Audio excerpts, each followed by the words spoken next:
بسم اللہ الرحمن الرحیم۔ رمضان سے پہلے کرنے کے کیا کام ہیں؟ ایک بھائی نے سوال کیا ہے کہ رمضان سے پہلے ہمیں رمضان کی تیاری کس طرح کرنی چاہیے اور کون سے ایسے اعمال ہیں جو سنت سے ثابت ہیں اور ہمیں وہ کرنے چاہیے۔ دیکھیے کہ سب سے پہلے اللہ کے نبی علیہ الصلوۃ والسلام نے جو امور کیے ہیں ان میں سے پہلا کام جو اللہ کے نبی رجب سے ہی شروع کر دیا کرتے تھے وہ ہے دعا۔ اللہ کے نبی علیہ الصلوۃ والسلام کی معروف دعا ہے اللہم بارک لنا فی رجب و شعبان و بلغنا رمضان۔ اے اللہ میرے رجب اور شعبان میں برکت ڈال اور مجھے رمضان تک پہنچا۔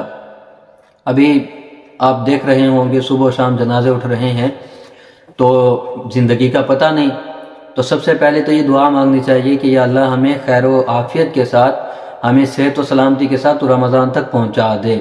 ہو سکتا ہے ہماری زندگی نہ ہو رمضان سے پہلے ہی ہم چلے جائیں، لیکن ہماری اس دعا اور اس نیت کی وجہ سے کہ ہم نے رمضان کا انتظار کیا، اس کے لیے دعائیں کی، اللہ رب العزت ہماری اسی عمل کی وجہ سے ہمیں رمضان کا ثواب عطا فرما دیں اگر ہم اس سے پہلے دنیا سے چلے جائیں۔ تو اللہ کے نبی علیہ الصلوۃ والسلام سب سے پہلے تو یہ دعا کیا کرتے تھے رجب سے ہی کہ اللہ میرے رجب و شعبان میں برکت ڈال اور مجھے رمضان تک پہنچا دے۔ یہ دعا کثرت سے کرنی چاہیے، عربی میں نہیں بھی آتی تو اردو میں ضرور کیجیے۔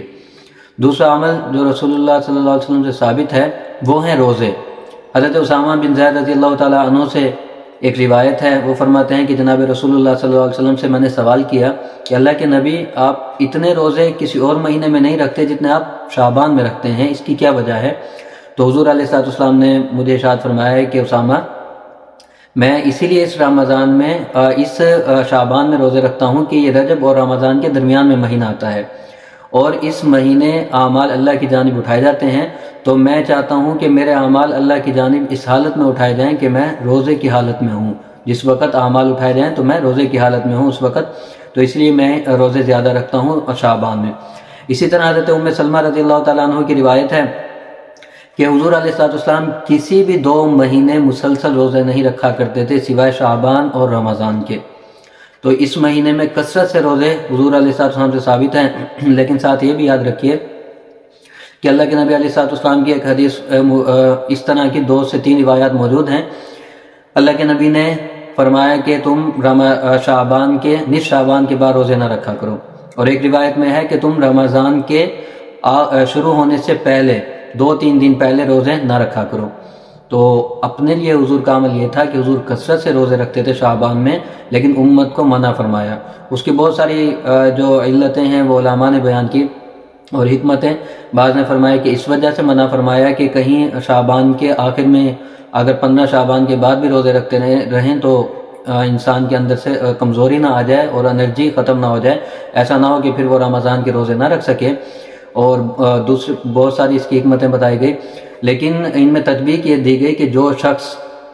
وہ طاقتور ہے، اللہ نے اس کو صحت و سلامتی دی ہے اور اس کے علم میں ہے کہ وہ روزے رکھ سکتا ہے، اس کو اپنے اوپر بھروسہ ہے، تو اسے چاہیے کہ وہ شعبان کے آخر تک روزے رکھتا رہے، صرف 2-3 دن پہلے چھوڑ دے اور اس سے پہلے وہ روزے رکھتا رہے۔ یا اگر کسی کی عادت ہے کہ وہ پیر کے دن کا روزہ رکھتا ہے اور جمعرات کے دن کا روزہ رکھتا ہے، یا کوئی بھی ایک دن لوگ متعین کرتے ہیں، تو کسی بھی دن کا اگر روزہ رکھ رہا ہے وہ بھلے پھر 29 شعبان کا ہو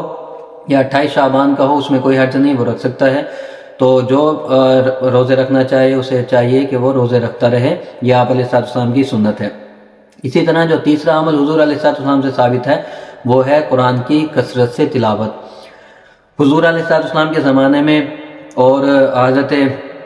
انس رضی اللہ تعالیٰ عنہ کی روایت ہے کہ شعبان کے شروع ہوتے ہی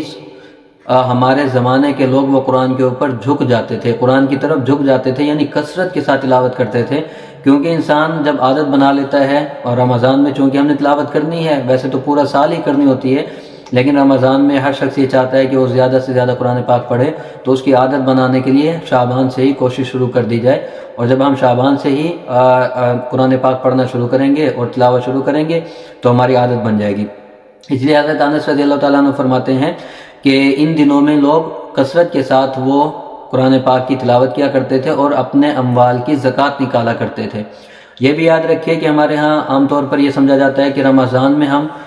زکوٰۃ دیں گے تو زیادہ ثواب ہوگا. حالانکہ زکوٰۃ جب واجب ہو جائے تو اس کو فوراً نکال دینا چاہیے. لیکن اگر کوئی دینا چاہتا ہے رمضان میں ہی تو رمضان سے تھوڑا سا پہلے دے دیں، تاکہ آپ جو زکوٰۃ دے رہے ہیں ان پیسوں سے، زکوٰۃ کے پیسوں سے جو جن غرباء کو آپ دیں گے ان کے روزے اچھے گزر جائیں. ان کے پاس جب کچھ مال آئے گا تو وہ اپنے روزوں کے لیے بہترین انداز میں رمضان کو گزار سکیں گے.